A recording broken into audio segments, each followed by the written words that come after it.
Hi there guys, welcome to my channel. Today I'm going to be talking about the 10 records in my collection, all analog, audiophile quality, that I think you can buy on a budget.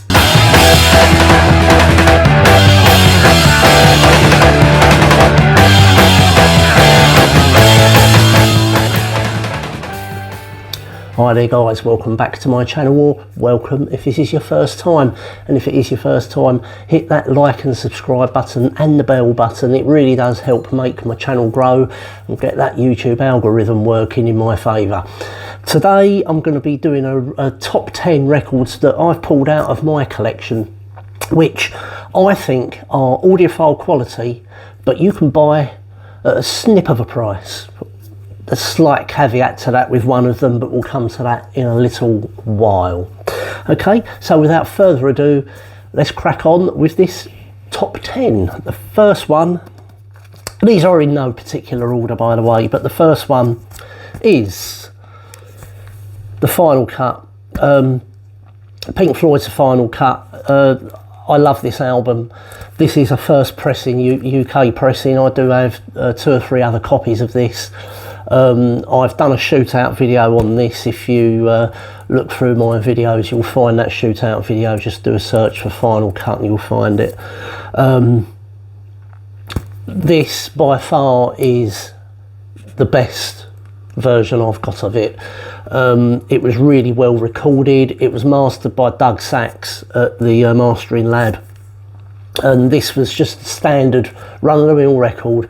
But my God, does it sound good. Now, oh no, this is a little bit of a contentious album with Pink Floyd fans. Some people love it, some people hate it.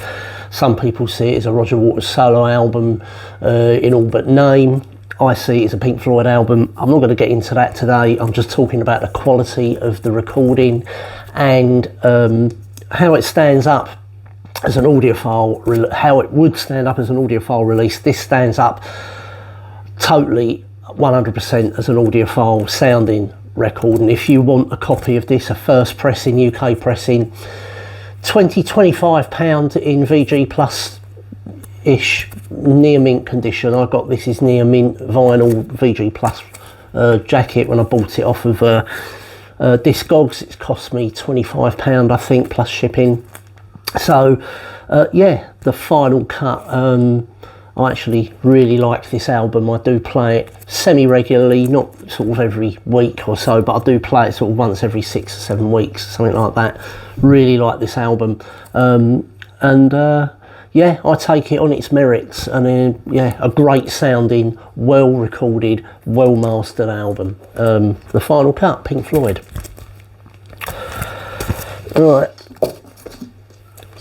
Right, the next one, number 9. Like I say, that these are not in any particular order. This is a recent acquisition of mine. I think I got this a few months ago. That's Talk Talk, Colour of Spring. Now, let me get this out there straight away.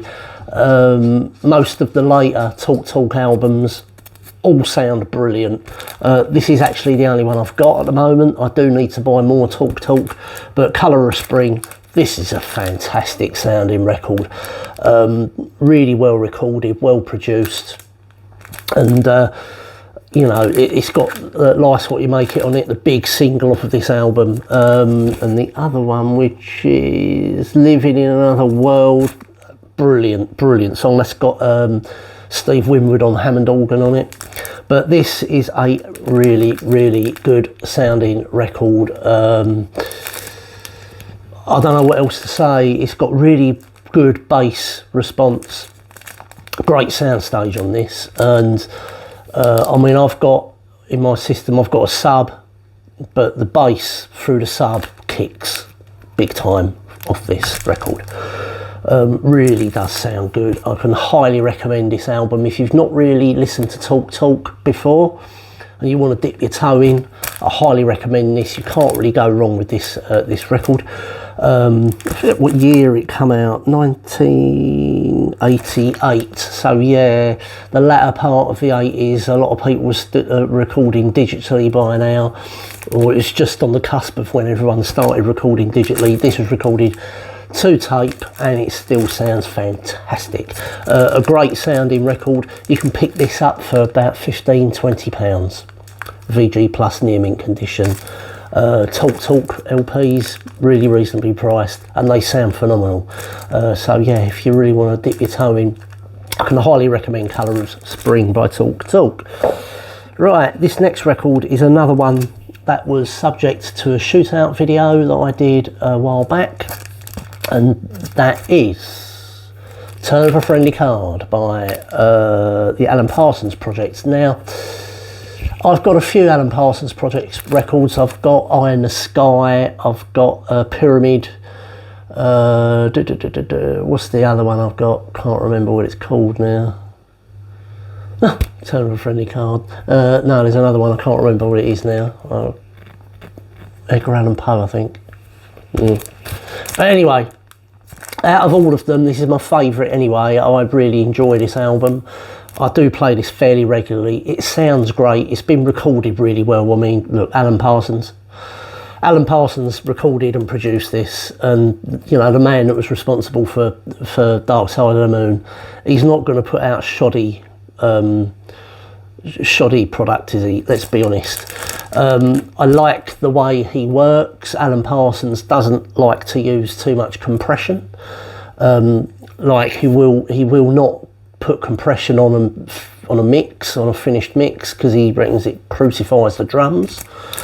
He likes to allow drums to breathe, so he doesn't really add compression to drums when he's recording them. He did that on Dark Side of the Moon. He didn't compress the drums, and I think that's why they sound so good.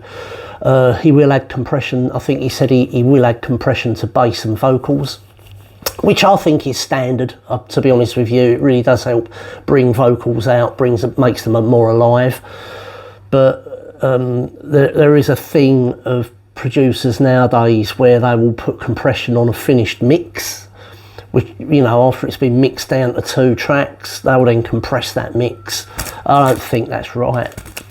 But anyway, Alan Parsons Project, Turn of a Friendly Card. This is by far my favourite Alan Parsons Project record. Again, like I say, I did a shootout video of this. I think I've got 3 other copies of this. I've got a half-speed master of this that was pressed in Germany, which doesn't sound as good as this. I've also got the Speaker's Corner. The Speaker's Corner sounds good. That's all analog, but that's an audiophile. And I still don't think it holds a candle to the original first pressing. I actually found, when I've done the shootout video, I preferred this over the Speaker's Corner. This is easily £15 you can buy this for now, and you're getting a really good, cracking audiophile quality record for a snip. So if you're in the market for Turn of a Friendly Card, seek out VG Plus near mint. First UK pressing, you won't go far wrong. Right, so this is the first caveat. There's 2. This next record sounds absolutely phenomenal. However, it ain't that cheap now. I do think it's still cheaper than Unknown Pleasures, but that is closer. I've put this because I actually think that when they recorded Unknown Pleasures, although it's a brilliant debut album, don't get me wrong, Unknown Pleasures by Joy Division is a really cracking debut album, it's not got that full sound to it. I think they were still developing their sound, and they were working to a budget to a certain degree, I think, but by the time they got to Closer, they recorded this at Britannia Row in London, Pink Floyd's studio. Martin Hannett was there. Obviously, the whole band were there. Tony Wilson was there. And this sounds incredible. This is a first UK pressing. Now, you can still buy a first UK pressing. You can pay about 40–50 quid for a UK pressing. I paid a fraction of that. I've paid about 30 quid for this because there's a bit of sleeve, there's a crease in the sleeve up there where a previous owner It fell off a shelf. But this is a great sounding record. Like I say, all analog. This sounds by a country mile better than any of the remasters recently since 2007. By a country mile. If you want closer, you've got to go for a first pressing, I'm sorry. Or a second pressing, you know, get one of the first few pressings, you know, and if you get a second or third pressing from the early 80s, price will drop, but you're still getting all analog and you're still getting a pretty good sounding record.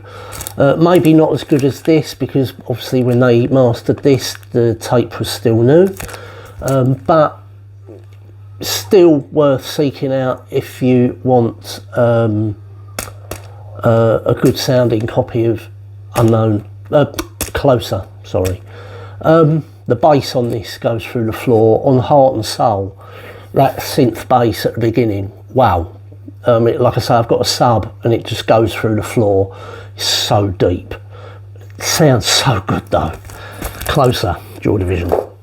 Right, so this next one is, they had to be there really, because some of their records just sound astounding, and that's Dire Straits, but I've chosen Love Over Gold purely because it's got Telegraph Road on it and Private Investigations. I love both those songs.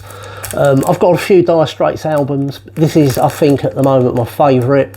This sounds really good. You can pick up a VG Plus near mint copy of this for about 20 quid, £20, and it sounds absolutely killer. There's not much else I can say about this. I've got Making Movies, that's a good album too. I need to get the first few albums. I need Dire Straits, I need Communique, I haven't got that, and I need the other one, forget what it's called now. The first three I think I need to get, but Love Over Gold. I think this was the last album that they did with Pick Withers, then he left. Yeah, I don't think he was on the next one after this, but yeah, this is a great sounding record. Like I say, really reasonably priced. You're getting a lot of bang for your buck with Dire Straits on their first pressings. Now these have been pressed by Mo-Fi, and I've not heard them, but apparently they sound astounding. I was going to buy the Mo-Fi reissues, like remasters, but you know what? I'm happy with the originals. I think they just sound great. Alright, so Love Over Gold, Dire Straits. Right, the next one. This one is a bit of a dry throat. Hang on 1 second. I think we're about halfway. 1, 2, 3, 4, 5. Yeah, about halfway now. This is 4. Yeah, so this one, Tears for Fears, Seeds of Love. This is an original UK first pressing on the Fontana label. This is another one that, when it was recorded so well. Stephen Wilson recently done a remix of this, remaster and remix. He went back to the original source tapes. They found they couldn't find all of the tapes, you know, like for the intro sound effects of Seeds of Love, Sound of Seeds of Love, they couldn't find the tapes for those sound effects, so he had to sort of make do with cutting and pasting a bit there from a digital file. I've not heard the Stephen Wilson remix. If it's anything like the Jethro Tull one I've got and the Richard Wright one I've got, I'm not going to bother. I've got a lot of respect for Stephen Wilson, but I'm not really keen on what I've heard of his remixes. But this is an astounding album. This is like sort of, I think when they hit their peak and they've done that massive Seeds of Love world tour. Absolutely phenomenal album. It's got Woman in Chains on it, Seeds of Love. Bad Man song, which is brilliant actually. Advice for the Young at Heart. This has also got a track on it called, what's it called? I've got to find out. I need to find out.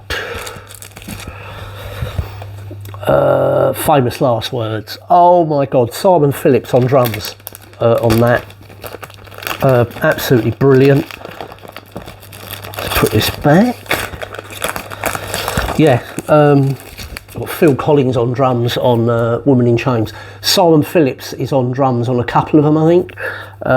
Certainly he's on Picasso's Famous Last Words. Yeah, you can't mistake his drumming. A brilliant album, really worth picking up. It sounds phenomenal. It's got really good frequency response, great depth of soundstage, etc. You can pick this up for about £10, 15 if you go near mint. I think the remasters are like 30-40 quid. Save your money and get an original. They're great. Right, this next one is again, this had to be there. This is from what year was it? 84. Diamond Life Sade. This is the UK version. The US mastering is slightly different. I think there's some reverb on it and slightly different mastering choices for the US market. I don't know why, but the UK one is how it was meant to sound, I think, and this sounds brilliant. Both myself and my wife love listening to this record. This is a record that I put on of an evening when we just want to sit back, chill out with a drink and have a chat, but we want something on in the background that's unobtrusive but sounds really good, and this sounds brilliant. The bass on this throughout the whole album, forget the bass player's name. Excuse me, forget the bass player's name. He's been working with Sade throughout her whole career. He's still with her now.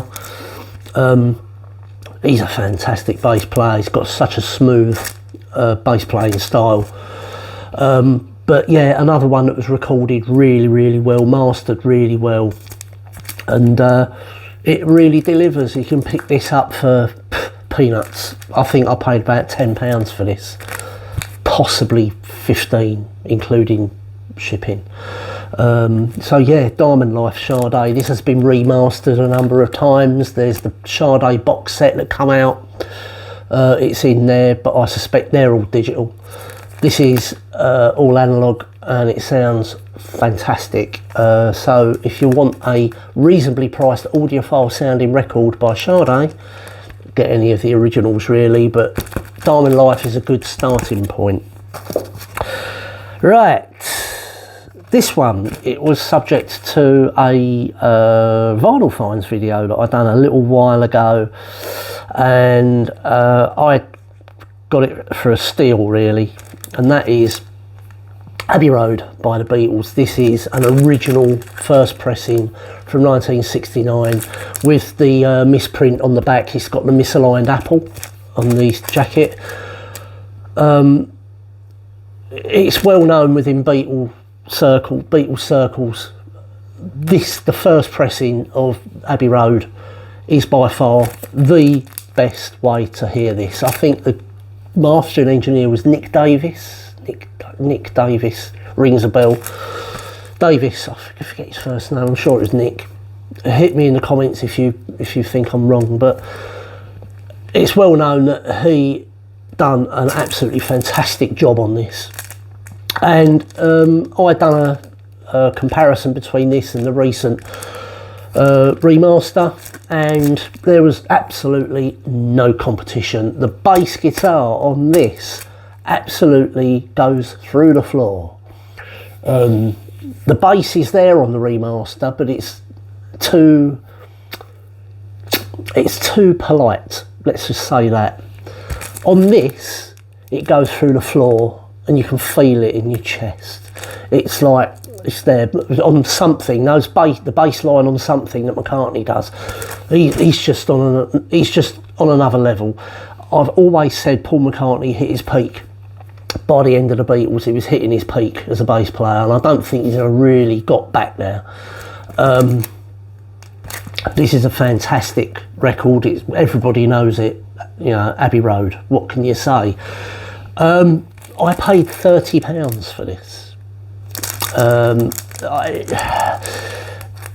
The guy that I bought it from, Rewind Records, he has got another copy of this in the bin in his record store, Rewind Records. I don't know if it's the one with the misaligned apple.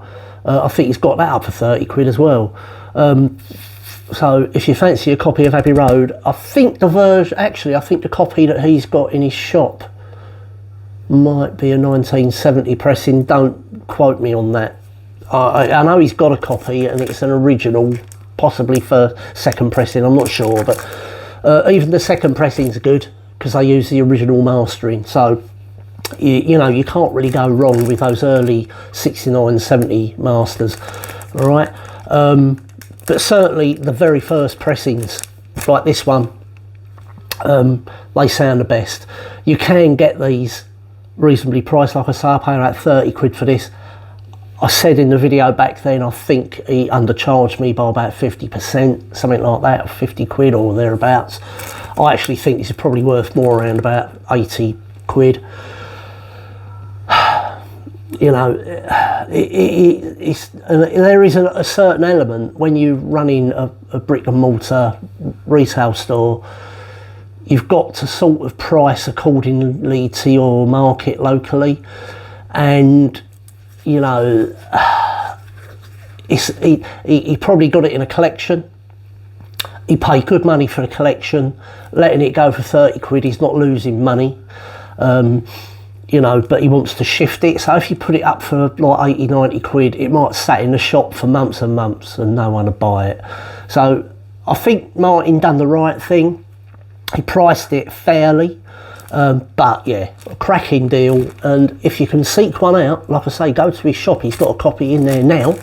Or it was anyway on Saturday when I was in there the other day. Abbey Road, and you can get it for a snip of a price. Right, next is the last two, the penultimate one, and that is ABC, Lexicon of Love. We're deep in the 80s now, aren't we?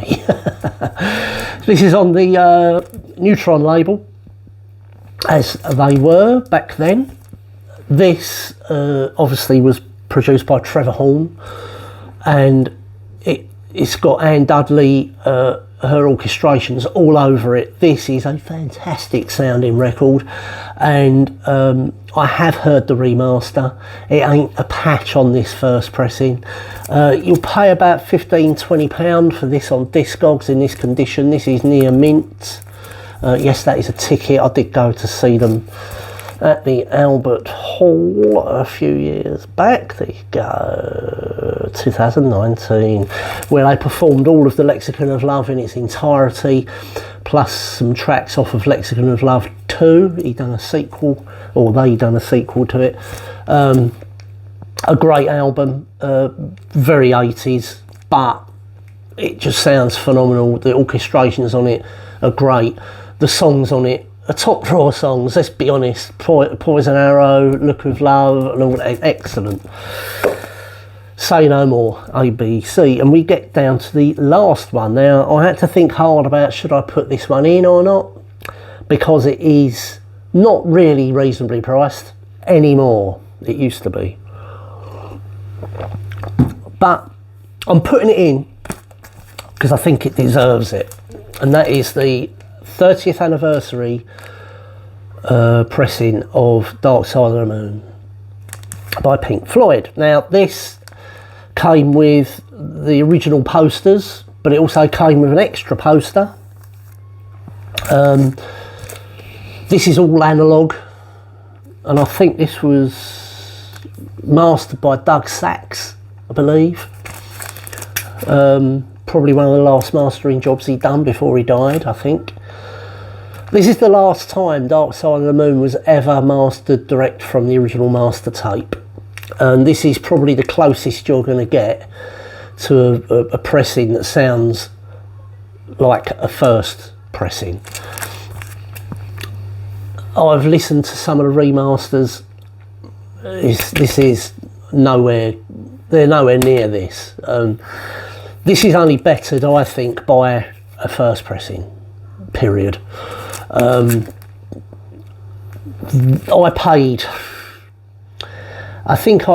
bought this when it's still sealed off Discogs.